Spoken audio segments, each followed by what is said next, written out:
बोलो गुरुदेव भगवान की जय। प्यारे कृष्ण कन्हैया लाल की जय। श्रीमद् भागवत महापुराण आज है 7वां अध्याय, अष्टम स्कंध चल रहा है और आज 7वां, 8वां और 9वां अध्याय बड़ा ही सुंदर है।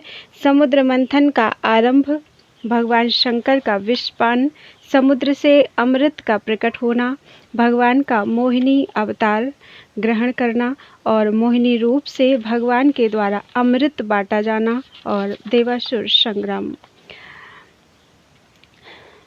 श्री सुखदेव जी कहते हैं, परीक्षित, देवता और असुरों ने नागराज वासुकी को यह वचन देकर कि समुद्र मंथन से प्राप्त होने वाले अमृत में तुम्हारा भी हिस्सा रहेगा, उन्हें भी सम्मिलित कर लिया। इसके बाद उन लोगों ने वासुकी नाग को नेति के समान मंदराचल में लपेटकर भली भांति उद्यत हो बड़े उत्साह और आनंद से अमृत के लिए समुद्र मंथन प्रारंभ किया। उस समय पहले पहल अजित भगवान वासुकी के मुख की ओर लग गए, इसलिए देवता भी उधर ही आ जुटे। परंतु भगवान की यह चेष्टा दैत्य सेनापतियों को पसंद नहीं आई। उन्होंने कहा कि पूंछ तो सांप का अशुभ अंग है, हम उसे नहीं पकड़ेंगे। हमने वेद शास्त्रों का विधि पूर्वक अध्ययन किया है, ऊंचे वंश में हमारा जन्म हुआ है और वीरता के बड़े बड़े काम हमने किए हैं। हम देवताओं से किस बात में कम हैं? यह कहकर वे लोग चुपचाप एक ओर खड़े हो गए। उनकी यह मनोवृत्ति देखकर भगवान ने मुस्कुराकर वासुकी का मुंह छोड़ दिया और देवताओं के साथ उन्होंने पूंछ पकड़ ली। इस प्रकार अपना अपना निश्चित स्थान करके देवता और असुर अमृत प्राप्ति के लिए पूरी तैयारी से समुद्र मंथन करने लगे। परीक्षित, जब समुद्र मंथन होने लगा तब बड़े बड़े बलवान देवता और असुर के पकड़े रहने पर भी अपने भार की अधिकता और नीचे कोई आधार न होने के कारण मंदराचल समुद्र में डूबने लगा। इस प्रकार अत्यंत बलवान दैव के द्वारा अपना सब किया कराया मिट्टी में मिलते देख उनका मन टूट गया। सबके मुंह पर उदासी छा गई। उस समय भगवान ने देखा कि यह तो विघ्नराज की करतूत है, इसलिए उन्होंने उसके निवारण का उपाय सोचकर अत्यंत विशाल एवं विचित्र कच्छप का रूप धारण किया और समुद्र के जल में प्रवेश करके मंदराचल को ऊपर उठा दिया। भगवान की शक्ति अनंत है, वे सत्य संकल्प हैं, उनके लिए यह कौन सी बड़ी बात थी। देवता और असुरों ने देखा कि मंदराचल तो ऊपर उठ आया है, तब वे फिर से समुद्र मंथन के लिए उठ खड़े हुए। उस समय भगवान ने जम्बूद्वीप के समान 1,00,000 योजन फैली हुई अपनी पीठ पर मंदराचल को धारण कर रखा था। परीक्षित, जब बड़े बड़े देवता और असुरों ने अपने बाहुबल से मंदराचल को प्रेरित किया तब वह भगवान की पीठ पर घूमने लगा। अत्यंत शक्तिशाली आदि कच्छप भगवान को उस पर्वत का चक्कर लगाना ऐसा जान पड़ता था मानो कोई उनकी पीठ खुजला रहा हो। साथ ही समुद्र मंथन संपन्न करने के लिए भगवान ने असुरों में उनकी शक्ति और बल को बढ़ाते हुए असुर रूप से प्रवेश किया। वैसे ही उन्होंने देवताओं को उत्साहित करते हुए उनमें देव रूप से प्रवेश किया और वासुकी नाग में निद्रा के रूप से इधर पर्वत के ऊपर दूसरे पर्वत के समान बनकर सहस्त्रबाहु भगवान अपने हाथों से उसे दबाकर स्थित हो गए। उस समय आकाश में ब्रह्मा, शंकर, इंद्र आदि उनकी स्तुति और उनके ऊपर पुष्पों की वर्षा करने लगे। इस प्रकार भगवान ने पर्वत के ऊपर उसको दबा रखने वाले के रूप में, नीचे उसके आधार कच्छप के रूप में, देवता और असुरों के शरीर में उनकी शक्ति के रूप में, पर्वत में दृढ़ता के रूप में और नेति बने हुए वासुकी नाग में निद्रा के रूप में, जिससे उसे कष्ट न हो, प्रवेश करके सब ओर से सबको शक्ति संपन्न कर दिया। अब वे अपने बल के मद से उन्मत्त होकर मंदराचल के द्वारा बड़े वेग से समुद्र मंथन करने लगे। उस समय समुद्र और उसमें रहने वाले मगर, मछली आदि जीव क्षुब्ध हो गए। नागराज वासुकी के हजारों कठोर नेत्र, मुख और श्वासों से विष की आग निकलने लगी। उनके धुएं से पौलोम, कालेय, बलि, इलवल आदि असुर निस्तेज हो गए। उस समय वे ऐसे जान पड़ते थे मानो दावानल से झुलसे हुए साखू के पेड़ हो। देवता भी उससे न बच सके। वासुकी के श्वास की लपटों से उनका भी तेज फीका पड़ गया। वस्त्र, माला, कवच एवं मुख धूमिल हो गए। उनकी यह दशा देखकर भगवान की प्रेरणा से बादल देवताओं के ऊपर वर्षा करने लगे एवं वायु समुद्र की तरंगों का स्पर्श करके शीतलता और सुगंधि का संचार करने लगी। इस प्रकार देवता और असुरों के समुद्र मंथन करने पर भी जब अमृत न निकला, तब स्वयं अजित भगवान समुद्र मंथन करने लगे। मेघ के समान सांवले शरीर पर सुनहला पीतांबर, कानों में बिजली के समान चमकते हुए कुंडल, सिर पर लहराते हुए घुंघराले बाल, नेत्रों में लाल लाल रेखाएं और गले में बनमाला सुशोभित हो रही थी। संपूर्ण जगत को अभयदान करने वाले अपने विश्व विजयी भुजदंडों से वासुकी नाग को पकड़कर तथा कूर्म रूप से पर्वत को धारण कर जब भगवान मंदराचल की मथानी से समुद्र मंथन करने लगे, उस समय वे दूसरे पर्वतराज के समान बड़े ही सुंदर लग रहे थे। जब अजित भगवान ने इस प्रकार समुद्र मंथन किया, तब समुद्र में बड़ी खलबली मच गई। मछली, मगर, सांप और कछुए भयभीत होकर ऊपर आ गए और इधर उधर भागने लगे। तिमी, तिमिंगिल आदि मच्छ, समुद्री हाथी और ग्राह व्याकुल हो गए। उसी समय पहले पहल हलाहल नाम का अत्यंत उग्र विष निकला। वह अत्यंत उग्र विष दिशा विदिशा में ऊपर नीचे सर्वत्र उड़ने और फैलने लगा। इस असह्य विष से बचने का कोई उपाय भी तो नहीं था। भयभीत होकर संपूर्ण प्रजा और प्रजापति किसी के द्वारा त्राण न मिलने पर भगवान सदाशिव की शरण में गए। भगवान शंकर सती जी के साथ कैलाश पर्वत पर विराजमान थे। बड़े बड़े ऋषि मुनि उनकी सेवा कर रहे थे। वे वहाँ तीनों लोकों के अभ्युदय और मोक्ष के लिए तपस्या कर रहे थे। प्रजापतियों ने उनका दर्शन करके उनकी स्तुति करते हुए उन्हें प्रणाम किया। प्रजापतियों ने भगवान शंकर की स्तुति की। देवताओं के आराध्य देव महादेव, आप समस्त प्राणियों के आत्मा और उनके जीवनदाता हैं। हम लोग आपकी शरण में आए हैं। त्रिलोकी को भस्म करने वाले इस उग्र विष से आप हमारी रक्षा कीजिए। सारे जगत को बांधने और मुक्त करने में एकमात्र आप ही समर्थ हैं। इसलिए विवेकी पुरुष आपकी ही आराधना करते हैं, क्योंकि आप शरणागत की पीड़ा नष्ट करने वाले एवं जगत गुरु हैं। प्रभु, अपनी गुणमयी शक्ति से इस जगत की सृष्टि, स्थिति और प्रलय करने के लिए आप अनंत एक रस होने पर भी ब्रह्मा, विष्णु, शिव आदि नाम धारण कर लेते हैं। आप स्वयं प्रकाश हैं। इसका कारण यह है कि आप परम रहस्यमय ब्रह्म तत्व हैं। जितने भी देवता, मनुष्य, पशु, पक्षी आदि सत अथवा असत चराचर प्राणी हैं, उनको जीवन दान देने वाले आप ही हैं। आपके अतिरिक्त सृष्टि भी और कुछ नहीं है, क्योंकि आप आत्मा हैं। अनेक शक्तियों के द्वारा आप ही जगत रूप में भी प्रतीत हो रहे हैं, क्योंकि आप ईश्वर हैं, सर्वसमर्थ हैं। समस्त वेद आपसे ही प्रकट हुए हैं, इसलिए आप समस्त ज्ञानों के मूल स्रोत, स्वतः सिद्ध ज्ञान हैं। आप ही जगत के आदि कारण, महत्तत्व और त्रिविध अहंकार हैं एवं आप ही प्राण, इंद्रिय, पंच महाभूत तथा शब्दादि विषयों के भिन्न भिन्न स्वभाव और उनके मूल कारण हैं। आप स्वयं ही प्राणियों की वृद्धि और ह्रास करने वाले काल हैं, उनका कल्याण करने वाले यज्ञ हैं एवं सत्य और मधुर वाणी हैं।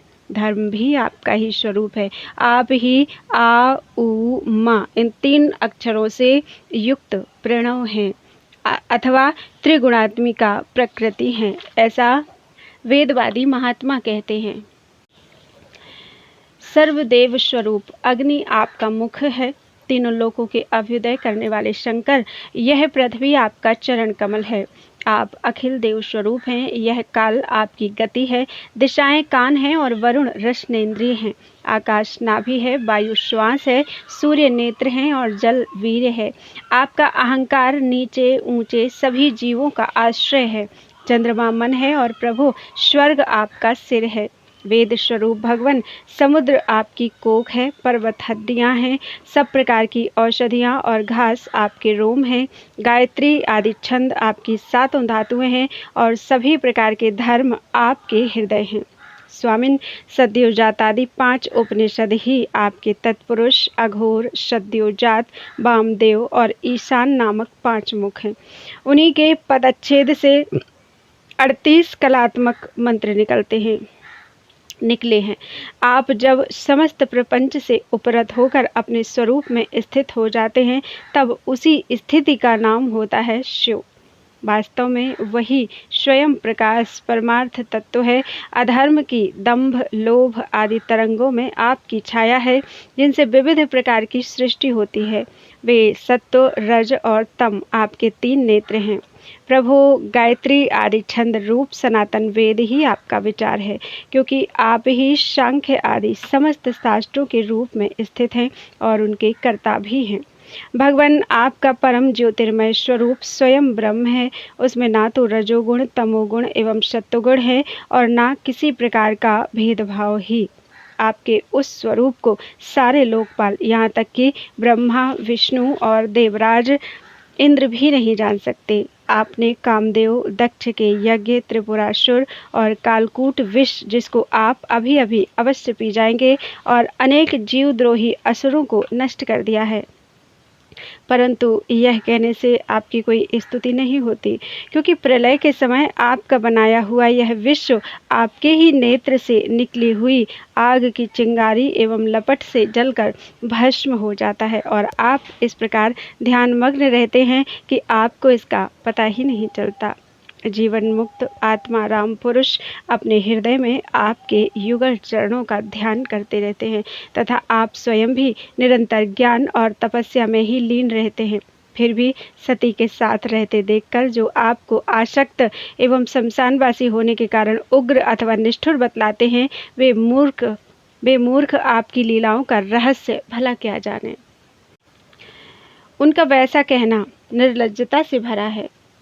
इस कार्य और कारण रूप जगत से परे माया है, और माया से भी अत्यंत परे आप हैं। इसलिए प्रभु, आपके अनंत स्वरूप का साक्षात ज्ञान प्राप्त करने में सहसा ब्रह्मा आदि भी समर्थ नहीं होते। फिर स्तुति तो कर ही कैसे सकते हैं। ऐसी अवस्था में उनके पुत्रों के पुत्र हम लोग कह ही क्या सकते हैं। फिर भी अपनी शक्ति के अनुसार हमने आपका कुछ गुणगान किया है। हम लोग तो केवल आपके इसी लीला विहारी रूप को देख रहे हैं, आपके परम स्वरूप को हम नहीं जानते। महेश्वर, यद्यपि आपकी लीलाएं अव्यक्त हैं, फिर भी संसार का कल्याण करने के लिए आप व्यक्त रूप से भी रहते हैं। श्री सुखदेव जी कहते हैं, परीक्षित, प्रजा का यह संकट देखकर समस्त प्राणियों के अकारण बंधु देवाधिदेव भगवान शंकर के हृदय में कृपावश बड़ी व्यथा हुई। उन्होंने अपनी प्रिया सती से यह बात कही।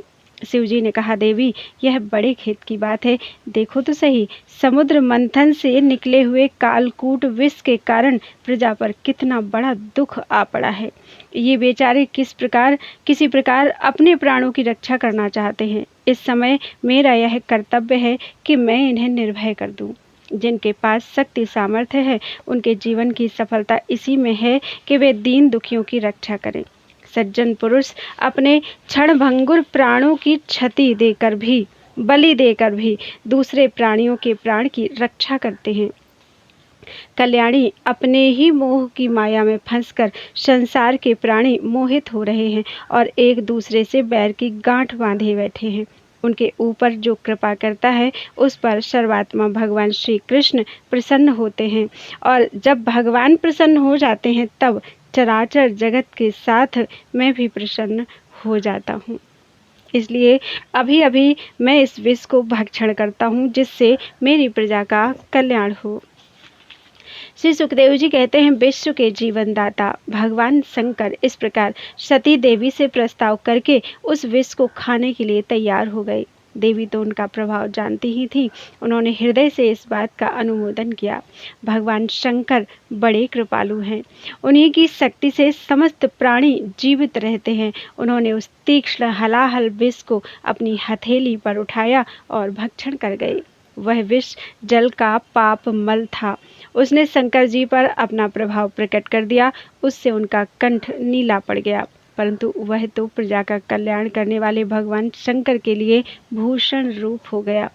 परोपकारी सज्जन प्रायः प्रजा का दुख टालने के लिए स्वयं दुख झेला ही करते हैं, परंतु यह दुख नहीं है, यह तो सबके हृदय में विराजमान भगवान की परम आराधना है। देवाधिदेव भगवान शंकर सबकी कामना पूर्ण करने वाले हैं। उनका यह कल्याणकारी अद्भुत कर्म सुनकर संपूर्ण प्रजा, दक्ष कन्या सती, ब्रह्मा जी और स्वयं विष्णु भगवान भी उनकी प्रशंसा करने लगे। जिस समय भगवान शंकर विषपान कर रहे थे उस समय उनके हाथ से थोड़ा सा विष टपक पड़ा था। उससे बिच्छू, सांप तथा अन्य विषैले जीवों ने एवं विषैली औषधियों ने ग्रहण कर लिया। बोलो वृंदावन बिहारी लाल की जय। 8वां अध्याय समुद्र से अमृत प्रकट होना और भगवान का मोहिनी अवतार ग्रहण करना। श्री सुखदेव जी कहते हैं, इस प्रकार जब भगवान शंकर ने विष पी लिया तब देवता और असुरों को बड़ी प्रसन्नता हुई। फिर वे नए उत्साह से समुद्र मथने लगे। तब समुद्र से कामधेनु प्रकट हुई। वह अग्निहोत्र की सामग्री उत्पन्न करने वाली थी, इसलिए ब्रह्मलोक तक पहुंचाने वाले यज्ञ के लिए उपयोगी पवित्र घी, दूध आदि प्राप्त करने के लिए ब्रह्मवादी ऋषियों ने उसे ग्रहण किया। उसके बाद उच्चैः श्रवा नाम का घोड़ा निकला। वह चंद्रमा के समान श्वेत वर्ण का था। बलि ने उसे लेने की इच्छा प्रकट की। इंद्र ने उसे नहीं चाहा, क्योंकि भगवान ने उन्हें पहले से ही सिखा रखा था। तदनंतर ऐरावत नाम का श्रेष्ठ हाथी निकला। उसके बड़े बड़े 4 दांत थे, जो उज्ज्वल वर्ण कैलाश की शोभा को भी मात करते थे। तत्पश्चात कौस्तुभ नामक पद्मराग मणि समुद्र से निकली। उस मणि को अपने हृदय पर धारण करने के लिए अजित भगवान ने लेना चाहा। परीक्षित, इसके बाद स्वर्गलोक की शोभा बढ़ाने वाला कल्प वृक्ष निकला। वह याचकों की इच्छाएं उनकी इच्छित वस्तु देकर वैसे ही पूर्ण करता रहता है जैसे पृथ्वी पर तुम सबकी इच्छाएं पूर्ण करते हो। तत्पश्चात अप्सराएं प्रकट हुईं। वे सुंदर वस्त्रों से सुसज्जित एवं गले में स्वर्णहार पहने हुई थी। वे अपनी मनोहर चाल और विलास भरी चितवन से देवताओं को सुख पहुंचाने वाली हुई। इसके बाद शोभा की मूर्ति स्वयं भगवती लक्ष्मी देवी प्रकट हुई। वे भगवान की नित्य शक्ति हैं। उनकी बिजली के समान चमकीली छटा से दिशाएं जगमगा उठी। उनके सौंदर्य, औदार्य, यौवन, रूप, रंग और महिमा से सबका चित्त खिंच गया। देवता, असुर, मनुष्य सभी ने चाहा कि ये हमें मिल जाएं। स्वयं इंद्र अपने हाथों उनके बैठने के लिए बड़ा विचित्र आसन ले आए। श्रेष्ठ नदियों ने मूर्तिमान होकर उनके अभिषेक के लिए सोने के घड़ों में भर भर कर पवित्र जल ला दिया। पृथ्वी ने अभिषेक के योग्य सब औषधियां दी। गौओं ने पंचगव्य और वसंत ऋतु ने चैत्र वैशाख में होने वाले सब फूल फल उपस्थित कर दिए। इन सामग्रियों से ऋषियों ने विधि पूर्वक उनका अभिषेक संपन्न किया। गंधर्वों ने मंगलमय संगीत की तान छेड़ दी। नर्तकियां नाच नाच कर गाने लगीं। बादल सदेह होकर मृदंग, डमरू, ढोल, नगारे, नरसिंघे, शंख, वेणु और वीणा बड़े जोर से बजाने लगे। तब भगवती लक्ष्मी देवी हाथ में कमल लेकर सिंहासन पर विराजमान हो गई। दिग्गजों ने जल से भरे कलशों से उनको स्नान कराया। उस समय ब्राह्मण गण वेद मंत्रों का पाठ कर रहे थे। समुद्र ने पीले रेशमी वस्त्र उनको पहनने के लिए दिए। वरुण ने ऐसी वैजंती माला समर्पित की जिसकी मधुमय सुगंध से भौरे मत वाले हो रहे थे। प्रजापति विश्वकर्मा ने भांति भांति के गहने, सरस्वती ने मोतियों का हार, ब्रह्मा जी ने कमल और नागों ने 2 कुंडल समर्पित किए। इसके बाद लक्ष्मी जी ब्राह्मणों के स्वस्त्ययन पाठ कर चुकने पर अपने हाथों में कमल की माला लेकर उसे सर्वगुण संपन्न पुरुष के गले में डालने चली। माला के आसपास उसकी सुगंध से मतवाले हुए भौरे गुंजार रहे थे। उस समय लक्ष्मी जी के मुख की शोभा अवर्णनीय हो रही थी। सुंदर कपोलों पर कुंडल लटक रहे थे। लक्ष्मी जी कुछ लज्जा के साथ मंद मंद मुस्कुरा रही थीं। उनकी कमर बहुत पतली थी। दोनों स्तन बिल्कुल सटे हुए थे और सुंदर थे। उन पर चंदन और केसर का लेप लगा हुआ था। जब वे इधर उधर चलती थीं तब उनके पांजेब से बड़ी मधुर झनकार निकलती थी। ऐसा जान पड़ता था मानो कोई सोने की लता इधर उधर घूम फिर रही हो। वे चाहती थी कि मुझे कोई निर्दोष और समस्त उत्तम गुणों से नित्य युक्त अविनाशी पुरुष मिले तो मैं उसे अपना आश्रय बनाऊं, वरण करूं। परंतु गंधर्व, यक्ष, असुर, सिद्ध, चारण, देवता आदि में कोई भी वैसा पुरुष उन्हें नहीं मिला। वे मन ही मन सोचने लगी कि कोई तपस्वी तो हैं, परंतु उन्होंने क्रोध पर विजय नहीं प्राप्त की है। किन्हीं में ज्ञान तो है, परंतु वे पूरे अनासक्त नहीं हैं। कोई कोई हैं तो बड़े महत्वशाली, परंतु वे काम को नहीं जीत सके हैं। किन्हीं में ऐश्वर्य भी बहुत है, परंतु वह ऐश्वर्य ही किस काम का, जब उन्हें दूसरों का आश्रय लेना पड़ता है। किन्हीं में धर्माचरण तो है, परंतु प्राणियों के प्रति वे प्रेम का पूरा बर्ताव नहीं करते। त्याग तो है, परंतु केवल त्याग ही तो मुक्ति का कारण नहीं है। किन्हीं किन्हीं में वीरता तो अवश्य है, परंतु वे भी काल के पंजे से बाहर नहीं हैं। अवश्य ही कुछ महात्माओं में विषयासक्ति नहीं है, परंतु वे तो निरंतर अद्वैत समाधि में ही तल्लीन रहते हैं। किसी किसी ऋषि ने आयु तो बहुत लंबी प्राप्त कर ली है, परंतु उनका शील मंगल भी मेरे योग्य नहीं है। किन्हीं में शील मंगल भी है, परंतु उनकी आयु का कुछ ठिकाना नहीं। अवश्य ही किन्हीं में दोनों ही बातें हैं, परंतु वे अमंगल वेश में रहते हैं। रहे एक भगवान विष्णु, उनमें सभी मंगलमय गुण नित्य निवास करते हैं, परंतु वे मुझे चाहते ही नहीं। इस प्रकार सोच विचार कर अंत में श्री लक्ष्मी जी ने अपने चिर अभीष्ट भगवान को ही वर के रूप में चुना, क्योंकि उनमें समस्त सद्गुण नित्य निवास करते थे। प्राकृत गुण उनका स्पर्श नहीं कर सकते थे और अणिमा आदि समस्त गुण उनको चाहा करते हैं, परंतु वे किसी की भी अपेक्षा नहीं रखते। वास्तव में लक्ष्मी जी के एकमात्र आश्रय भगवान ही हैं, इसी से उन्होंने उन्हीं को वरण किया। लक्ष्मी जी ने भगवान के गले में वह नवीन कमलों की सुंदर माला पहना दी, जिसके चारों ओर झुंड के झुंड मद वाले मधुकर गुंजार कर रहे थे। इसके बाद लज्जापूर्ण मुस्कान और प्रेमपूर्ण चितवन से अपने निवास स्थान उनके वक्षस्थल को देखती हुई वे उनके पास ही खड़ी हो गईं। जगत पिता भगवान ने जगत जननी समस्त संपत्तियों की अधिष्ठात्र देवता श्री लक्ष्मी जी को अपने वक्षस्थल पर ही सर्वदा निवास करने का स्थान दिया। लक्ष्मी जी ने वहां विराजमान होकर अपनी करुणा भरी चितवन से तीनों लोकपति और अपनी प्यारी प्रजा की अभिवृद्धि की। उस समय शंख, तुरही, मृदंग आदि बाजे बजने लगे। गंधर्व अप्सराओं के साथ नाचने गाने लगे। इससे बड़ा भारी शब्द होने लगा। ब्रह्मा, रुद्र, अंगिरा आदि सब प्रजापति पुष्प वर्षा करते हुए भगवान के गुण स्वरूप और लीला आदि के यथार्थ वर्णन करने वाले मंत्रों से उनकी स्तुति करने लगे। देवता, प्रजापति और प्रजा सभी लक्ष्मी जी की कृपा दृष्टि से शील आदि उत्तम गुणों से संपन्न होकर बहुत सुखी हो गए। परीक्षित, इधर जब लक्ष्मी जी ने दैत्य और दानवों की उपेक्षा कर दी, तब वे लोग निर्बल, उद्योग रहित, निर्लज्ज और लोभी हो गए। इसके बाद समुद्र मंथन करने पर कमल नैनी कन्या के रूप में वारुणी देवी प्रकट हुई।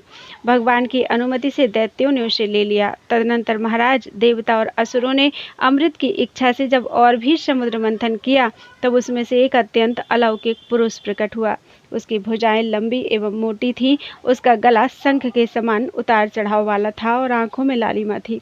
शरीर का रंग बड़ा सुंदर सांवला सांवला था। गले में माला, अंग अंग सब प्रकार के आभूषणों से सुसज्जित, शरीर पर पीताम्बर, कानों में चमकीले मणियों के कुंडल, चौड़ी छाती, तरुण अवस्था, सिंह के समान पराक्रम, अनुपम सौंदर्य, चिकने और घुंघराले बाल लहराते हुए उस पुरुष की छवि बड़ी अनोखी थी। उसके हाथों में कंगन और अमृत से भरा हुआ कलश था। वह साक्षात विष्णु भगवान के अंशांश अवतार थे। वे ही आयुर्वेद के प्रवर्तक और यज्ञ भोक्ता धन्वंतरि के नाम से सुप्रसिद्ध हुए। जब दैत्यों की दृष्टि उन पर तथा उनके हाथ में अमृत से भरे हुए कलश पर पड़ी, तब उन्होंने शीघ्रता से बलात् उस अमृत के कलश को छीन लिया। वे तो पहले से ही इस ताक में थे कि किसी तरह समुद्र मंथन से निकली हुई सभी वस्तुएं हमें मिल जाएं। जब असुर उस अमृत से भरे कलश को छीन ले गए, तब देवताओं का मन विषाद से भर गया। अब वे भगवान की शरण में आए। उनकी दीन दशा देखकर भक्त वांछा कल्पतरु भगवान ने कहा, देवताओं, तुम लोग खेद मत करो, मैं अपनी माया से उनमें आपस की फूट डालकर अभी तुम्हारा काम बना देता हूँ। परीक्षित, अमृत लोलुप दैत्यों में उसके लिए आपस में झगड़ा खड़ा हो गया। सभी कहने लगे, पहले मैं पीऊंगा, तुम नहीं। उनमें जो दुर्बल थे वे उन बलवान दैत्यों का विरोध करने लगे। जिन्होंने कलश छीनकर अपने हाथ में कर लिया था, वे ईर्ष्यावश धर्म की दुहाई देकर उनको रोकने और बार बार कहने लगे कि भाई, देवताओं ने भी हमारे बराबर ही परिश्रम किया है, उनको भी यज्ञ भाग के समान इसका भाग मिलना ही चाहिए, यही सनातन धर्म है। इस प्रकार इधर दैत्यों में तू मैं हो रही थी और उधर सभी उपाय जानने वालों के स्वामी चतुर शिरोमणि भगवान ने अत्यंत अद्भुत और अवर्णनीय स्त्री का रूप धारण किया। शरीर का रंग नील कमल के समान श्याम एवं देखने ही योग्य था। अंग प्रत्यंग बड़े ही आकर्षक थे। दोनों कान बराबर और कर्णफूल से सुशोभित थे। सुंदर कपोल, ऊंची नासिका, रमणीय मुख, नई जवानी के कारण स्तन उभरे हुए थे और उन्हीं के भार से कमर पतली हो गई थी। मुख से निकलती हुई सुगंध के प्रेम से गुनगुनाते हुए भौरे उस पर टूटे पड़ते थे, जिससे नेत्रों में कुछ घबराहट का भाव आ जाता था। अपने लंबे केशपाशों में उन्होंने खिले हुए बेले के पुष्पों की माला गूंथ रखी थी। सुंदर गले में कंठ के आभूषण और सुंदर भुजाओं में बाजूबंद सुशोभित थे। इनके चरणों के नूपुर मधुर ध्वनि से रुंझुन रुंझुन कर रहे थे और स्वच्छ साड़ी से ढके हुए नितंब द्वीप पर शोभायमान करधनी अपनी अनूठी छटा छिटका रही थी। अपनी सलज्ज मुस्कान, नाचती हुई तिरछी भौहें और विलास भरी चितवन से मोहिनी रूपधारी भगवान दैत्य सेनापतियों के चित्त में बार बार कामोद्दीपन करने लगे। बोलो वृंदावन बिहारी लाल की जय। 9वां अध्याय, मोहिनी रूप से भगवान के द्वारा अमृत बांटा जाना। श्री सुखदेव जी कहते हैं, परीक्षित, असुर आपस के सद्भाव और प्रेम को छोड़कर एक दूसरे की निंदा कर रहे थे और डाकू की तरह एक दूसरे के हाथ से अमृत का कलश छीन रहे थे। इसी बीच में उन्होंने देखा कि एक बड़ी सुंदरी स्त्री उनकी ओर चली आ रही है। वे सोचने लगे, कैसा अनुपम सौंदर्य है, शरीर में कितनी अद्भुत छटा छिटक रही है, तनिक इसकी नई उम्र तो देखो। बस अब वे आपस की लाग डांट भूलकर उसके पास दौड़ गए। उन लोगों ने काम मोहित होकर उससे पूछा, कमल नैनी, तुम कौन हो, कहाँ से आ रही हो, क्या करना चाहती हो? सुंदरी, तुम किसकी कन्या हो? तुम्हें देखकर हमारे मन में खलबली मच गई है।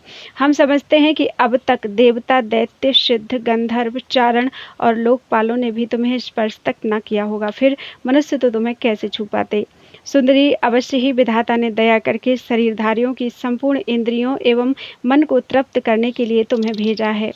मानिनी, वैसे हम लोग एक ही जाति के हैं, फिर भी हम सब एक ही वस्तु चाह रहे हैं, इसलिए हमें डाह और बैर की गांठ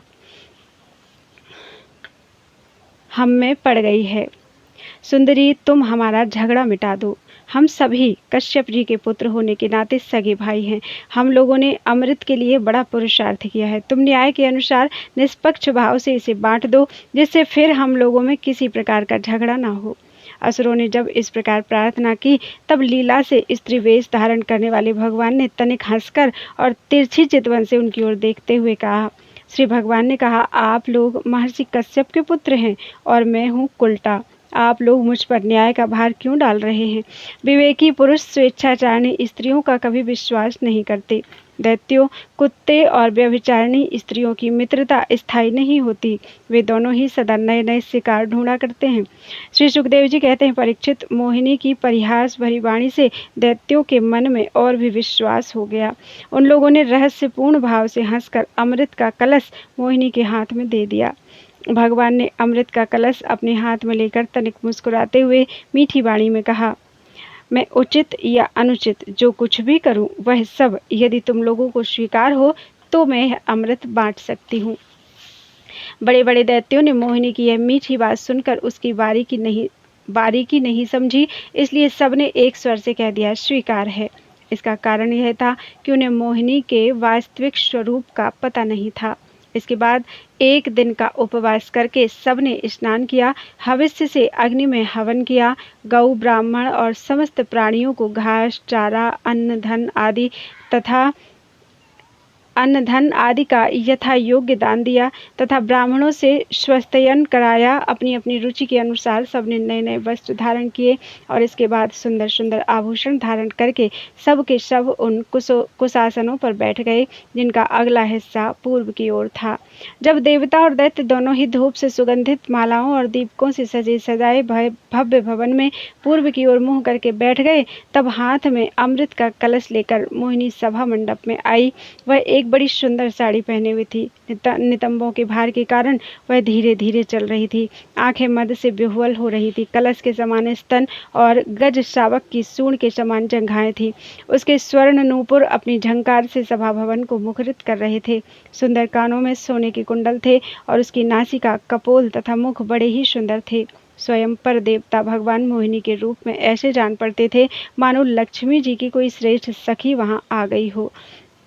मोहिनी ने अपनी मुस्कान भरी चितवन से देवता और दैत्यों की ओर देखा तो वे सब के सब मोहित हो गए। उस समय उनके स्तनों पर अंचल कुछ खिसक गया था। भगवान ने मोहिनी रूप में यह विचार किया कि असुर तो जन्म से ही क्रूर स्वभाव वाले हैं। इनको अमृत पिलाना सर्पों को दूध पिलाने के समान बड़ा अन्याय होगा। इसलिए उन्होंने असुरों को अमृत में भाग नहीं दिया। भगवान ने देवता और असुरों की अलग अलग पंक्तियां बना दी। फिर दोनों को कतार बांधकर अपने अपने दल में बैठा दिया। इसके बाद अमृत का कलश हाथ में लेकर भगवान दैत्यों के पास चले गए। उन्हें हाव भाव और कटाक्ष से मोहित करके दूर बैठे हुए देवताओं के पास आ गए तथा उन्हें वह अमृत पिलाने लगे जिसे पी लेने पर बुढ़ापे और मृत्यु का नाश हो जाता है। परीक्षित, असुर अपनी की हुई प्रतिज्ञा का पालन कर रहे थे। उनका स्नेह भी हो गया था और वे स्त्री से झगड़ने में अपनी निंदा भी समझते थे, इसलिए वे चुपचाप बैठे रहे। मोहिनी में उनका अत्यंत प्रेम हो गया था। वे डर रहे थे कि उससे हमारा प्रेम संबंध टूट न जाए। मोहिनी ने भी पहले उन लोगों का बड़ा सम्मान किया था, इससे वे और भी बंध गए थे। यही कारण है कि उन्होंने मोहिनी को कोई अप्रिय बात नहीं कही। जिस समय भगवान देवताओं को अमृत पिला रहे थे उसी समय राहु दैत्य देवताओं का वेश बनाकर उनके बीच में आ बैठा और देवताओं के साथ उसने भी अमृत पी लिया। परंतु तत्क्षण चंद्रमा और सूर्य ने उसकी पोल खोल दी। अमृत पिलाते पिलाते ही भगवान ने अपनी तीखी धार वाले चक्र से उसका सिर काट डाला। अमृत का संसर्ग न होने से उसका धड़ नीचे गिर गया, परंतु सिर अमर हो गया और ब्रह्मा जी ने उसे ग्रह बना दिया। वही राहु पर्व के दिन पूर्णिमा और अमावस्या को बैर भाव से बदला लेने के लिए चंद्रमा तथा सूर्य पर आक्रमण किया करता है। जब देवताओं ने अमृत पी लिया तब समस्त लोगों को जीवन दान करने वाले भगवान ने बड़े बड़े दैत्यों के सामने ही मोहिनी रूप त्याग कर अपना वास्तविक रूप धारण कर लिया।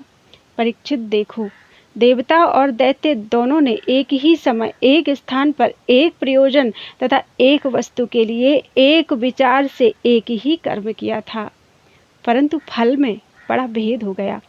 उनमें से देवताओं ने बड़ी सुगमता से अपने परिश्रम का फल अमृत प्राप्त कर लिया, क्योंकि उन्होंने भगवान के चरण कमलों की रज का आश्रय लिया था। परंतु उससे विमुख होने के कारण परिश्रम करने पर भी असुरगण अमृत से वंचित ही रहे। मनुष्य अपने प्राण, धन, कर्म, मन और वाणी आदि से शरीर एवं पुत्र आदि के लिए जो कुछ करता है वह व्यर्थ ही होता है, क्योंकि उसके मूल में भेद बुद्धि बनी रहती है। परंतु उन्हीं प्राण आदि वस्तुओं के द्वारा भगवान के लिए जो कुछ किया जाता है वह सब भेदभाव से रहित होने के कारण अपने शरीर, पुत्र और समस्त संसार के लिए सफल हो जाता है। जैसे वृक्ष की जड़ में पानी देने से उसका तना, टहनियाँ और पत्ते सब के सब सिंच जाते हैं, वैसे ही भगवान के लिए कर्म करने से वे सब के लिए हो जाते हैं। बोलो वृंदावन बिहारी लाल की जय। त्वदीयं वस्तु गोविंदम तुभ्यमेव समर्पितम्।